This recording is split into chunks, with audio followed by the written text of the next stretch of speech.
Ladies, that was beautiful. Well, my theme this month is gratitude.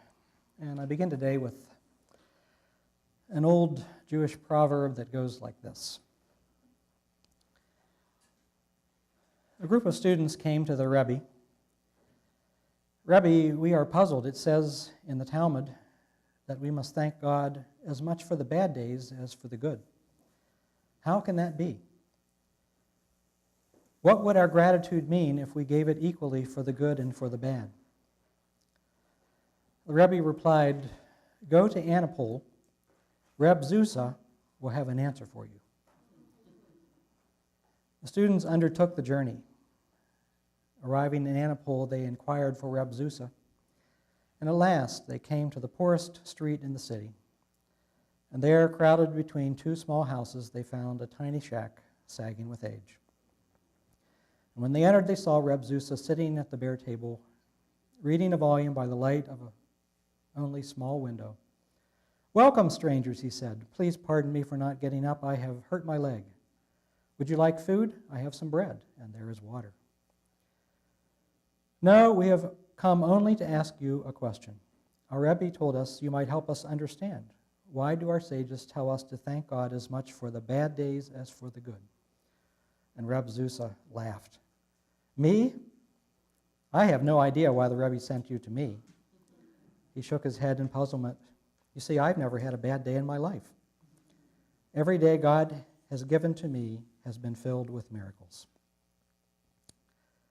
And they went away puzzled. I don't know if I can say that I've never had a bad day. You? But there is something to this proverb that I get and I understand. I often say here, whether it's in our meditation and prayer time or when I'm talking, that life is a miracle. That just to be alive, just to wake up in the morning and be alive is a very miraculous thing. And you add to that the fact that we are alive here in a land of plenty, where for most of us we have homes and we have food and we have things like leisure time.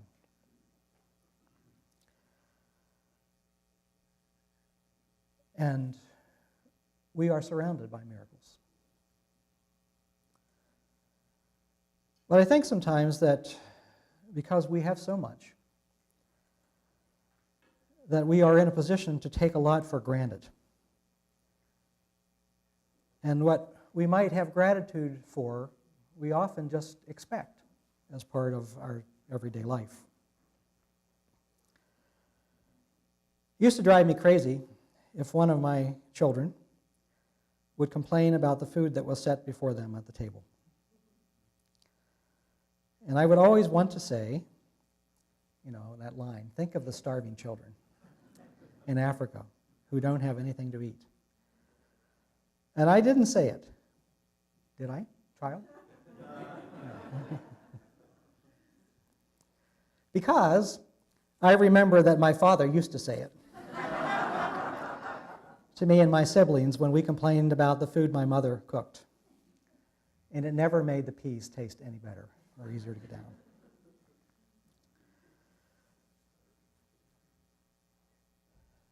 There's a great temptation in our culture because we have so much and we expect so much to lose sight of gratitude, to confuse gratitude with plenitude. Bart Simpson once prayed before a meal, "Dear God, we paid for this stuff ourselves, so thanks for nothing."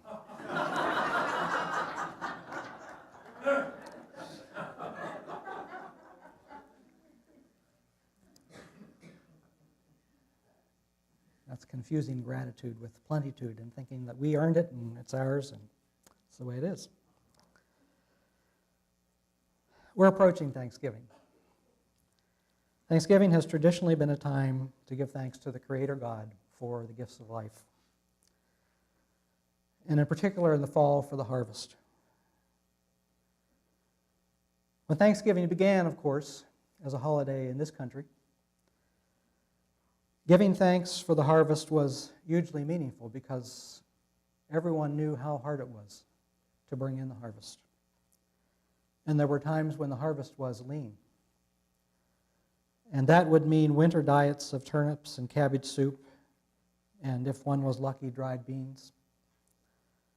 And for some, as they approached the fall with very little, they knew that also meant starvation and dependence on charity from friends and family members and community members just to get through the winter. I think it's easy to lose the original sense of Thanksgiving because we don't have that challenge. We go to a grocery store and we buy what we want. We go to a grocery store and food is shipped in from all over the world. I mean, it's really the case anymore that there's nothing out of season. If you really want it, it's there in the grocery store. And not only is it not out of season, but it doesn't cost anything. Food is just absolutely incredibly inexpensive. And therefore, why should we be grateful for food when it all seems so easy, when it's so inexpensive, and we can have it whenever we want it, whatever we want, any time of the day, month, or year? One of the things we are learning, though, is that while food may be inexpensive, there is a price that's being paid while we eat it. That price is called a carbon footprint. It's actually a massive carbon footprint that essentially stamps "thanks for nothing" all over the sky. We go to the grocery store and we think nothing, and this is just one example, but we think nothing of buying a banana, which has an incredible carbon footprint. And it's becoming increasingly and unmistakably clear, I think, that our way of life is changing the climate of our planet. Polar ice is melting, seas are rising and getting warmer. Storms are becoming more frequent and more violent, and we just saw one.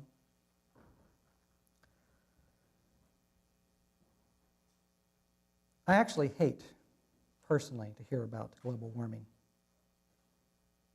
I like Al Gore, but I get tired of the message. And I find myself sometimes getting depressed about it. Some people say it's already too late.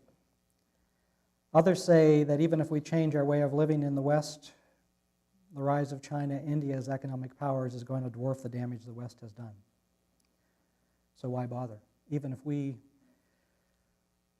do our part to make a difference, we all have an evil twin who's living over there in China, who's just buying their first car and just beginning to ramp up their carbon footprint.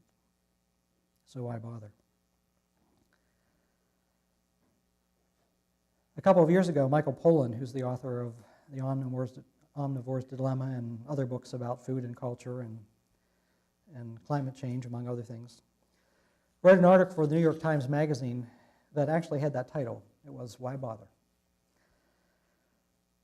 And he talked about the growing Eat Local movement and the growing awareness that we each leave an enormous carbon footprint and the steps that more and more people are taking to try and make a difference. But then he asked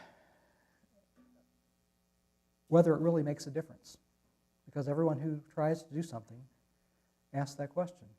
Does it really make a difference? It feels sometimes like you're dropping a pebble in the ocean. So why bother? This is what he said. 30 years ago, Wendell Berry, the Kentucky farmer and writer, put forward a blunt analysis of precisely this way of thinking. He argued that the environmental crisis of the 1970s, an era innocent of climate change, what we would give to have back that environmental crisis, was at its heart a crisis of character. and would have to be addressed first at that level, at home, as it were. He was impatient with people who wrote checks to environmental organizations while thoughtlessly squandering fossil fuel in their everyday lives. The 1970s equivalent of people buying carbon offsets to atone for their Tahoes and Durangos. Nothing was likely to change until we healed the split between what we think and what we do, Barry said. For Barry, the why bother question came down to a moral imperative. Again, Barry. Once our personal connection to what is wrong becomes clear, then we have to choose.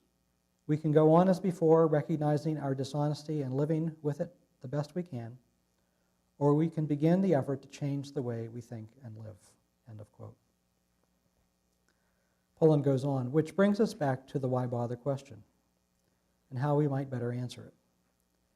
The reasons not to bother are many and compelling. But let me offer a few admittedly tentative reasons why we might put on the other side of the scale.